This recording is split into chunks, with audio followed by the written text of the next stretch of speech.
ಉತ್ತರಾಖಂಡ್ನಲ್ಲಿ ಹಿಮಸ್ಫೋಟವಾಗಿದೆ. ಜಲಪ್ರಳಯದ ಆತಂಕ ಶುರುವಾಗಿದ್ದು ಕೇಂದ್ರ ಸರ್ಕಾರ ತುರ್ತು ಸಭೆ ಕರೆದಿದೆ. ಹಿಮದಡಿ ಸಿಲುಕಿದ್ದ 33 ಕಾರ್ಮಿಕರನ್ನ ರಕ್ಷಣೆ ಮಾಡಲಾಗಿದ್ದು ಇನ್ನು 24 ಸಿಬ್ಬಂದಿಗೆ ಶೋಧ ಮಾಡಲಾಗ್ತಾ ಇದೆ.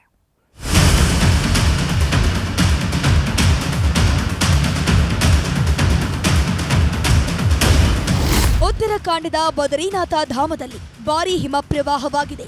ಮೇಘ ಸ್ಫೋಟದ ಜೊತೆಗೆ ಹಿಮದ ಪರ್ವತಗಳು ಕುಸಿದು ಬಿದ್ದಿವೆ. ಮೌಲಿಯಾಮಾನ ಗಡಿ ಪ್ರದೇಶದ ರಾಷ್ಟ್ರೀಯ ಹೆದ್ದಾರಿಯಲ್ಲಿ ಕೆಲಸ ಮಾಡ್ತಿದ್ದ ಬಾರ್ಡರ್ ರೋಡ್ಸ್ ಆರ್ಗನೈಸೇಷನ್ ಪಡೆಯ 57 ಕಾರ್ಮಿಕರು ಹಿಮದ ರಾಶಿಯಲ್ಲಿ ಮುಚ್ಚಿ ಹೋಗಿದ್ರು. ತಕ್ಷಣ ಭಾರತೀಯ ಸೇನಾ ಪಡೆ, ಎನ್ಡಿಆರ್ಎಫ್, ಐಟಿಬಿಪಿ ಪಡೆ ಕಾರ್ಯಾಚರಣೆಗೆ ಇಳಿದಿದ್ರು.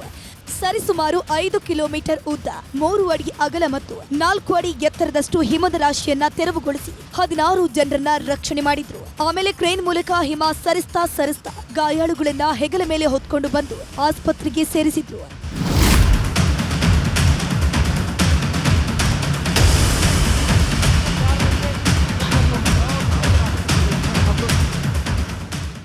देखिए, अभी तक की तो खबर यही है कि एवलांचे हुआ है, मतलब ऊपर से भारी मात्रा में स्नो आई है.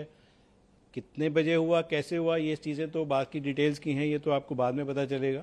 इमीडिएटली जो इस समय हमारा पर्पस है, हमारा फोकस है, वो ये है कि ज़्यादा से जल्दी पहुँच के ज़्यादा से ज़्यादा लोगों को वहाँ से बचाना. तो वो इमीडिएटली हम लोग का फोकस है, उस पर हम लोग प्रयास करते हैं. ಹಿಮಾಚಲ ಪ್ರದೇಶದಲ್ಲಿ ಜಲಪ್ರಳಯ, ಭೂಕುಸಿತ.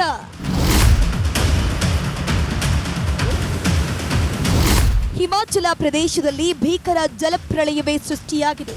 ಭೂಮಿ ಬಾಯ್ಬಿಟ್ಟಿದೆ. ಅನೇಕ ಕಡೆ ರಸ್ತೆಗಳು ಕುಸಿದಿವೆ, ಮನೆಗಳು ನೆಲಸಮವಾಗಿವೆ. ಬುಡಕಟ್ಟು ಜಿಲ್ಲೆಗಳಾದ ಲಹೌಲ್, ಸ್ಪಿತಿ, ಚಂಬಲ್ ಮತ್ತು ಮಂಡಿ ಭಾಗದಲ್ಲಿ ಜೋರು ಮಳೆಯಾಗ್ತಿದ್ದು ನದಿಗಳ ನೀರಿನ ಮಟ್ಟ ಹೆಚ್ಚಾಗಿದೆ. ಭೂತನಾಥ ನಾಲಾ ಪ್ರದೇಶದಲ್ಲಿ ಹಲವಾರು ವಾಹನಗಳು ಕೊಚ್ಚಿ ಹೋಗಿವೆ.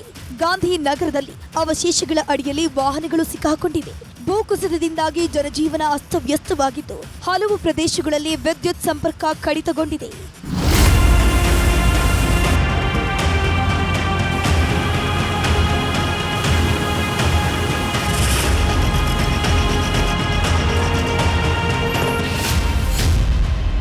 ತುರ್ತು ಸಭೆ ನಡೆಸಿದ ಅಮಿತ್ ಶಾ, ರಾಜನಾಥ್.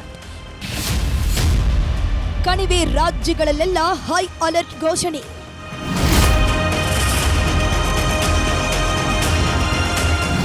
ಪಶ್ಚಿಮ ಬಂಗಾಳ, ಹಿಮಾಚಲ ಭಾಗದಲ್ಲಿ ಸಿಲಿಗುರಿಯಲ್ಲಿ 5.5ರಷ್ಟು ತೀವ್ರತೆಯ ಭೂಕಂಪನವಾಗಿದೆ.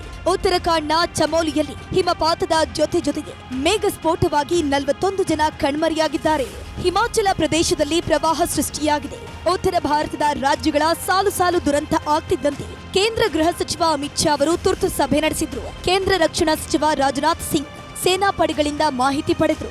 ಉತ್ತರಾಖಂಡ್ ಮುಖ್ಯಮಂತ್ರಿ ಪುಷ್ಕರ್ ಸಿಂಗ್ ಧಾಮಿ ರಕ್ಷಣಾ ಪಡೆ, ಪೊಲೀಸ್ ಇಲಾಖೆ ಹಾಗೂ ಹವಾಮಾನ ಇಲಾಖೆ ಅಧಿಕಾರಿಗಳ ಜೊತೆ ಮೀಟಿಂಗ್ ಮಾಡಿ ರಕ್ಷಣಾ ಕಾರ್ಯಕ್ಕೂ ವೇಗವನ್ನು ಕೊಟ್ಟಿದ್ದಾರೆ.